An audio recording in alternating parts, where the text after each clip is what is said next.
അല്ല, അവിടുന്നല്ലേ അത് എല്ലാം അവിടുന്ന് ഡൽഹിയിൽ നിന്ന് ക്ലിയർ ചെയ്ത് വരുന്ന പേരുകളാണ്.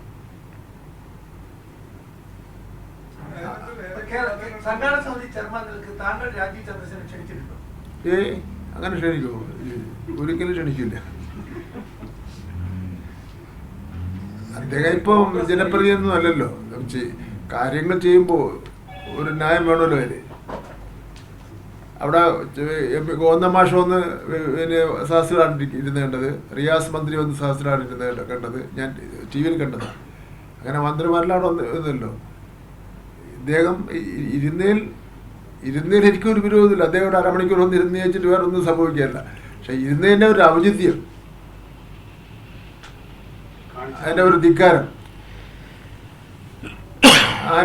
ആരും നമുക്കെതിരെ പറയാനൊന്നുമില്ല എന്നുള്ളതാണ്. അല്ല, ഞാനത് ചെയ്യും എന്നുള്ള ഇന്ത്യ ഗവൺമെൻറ് ഭരിക്കുന്നത് ഞങ്ങളാണ്. അതുകൊണ്ട് ആ ധിക്കാരം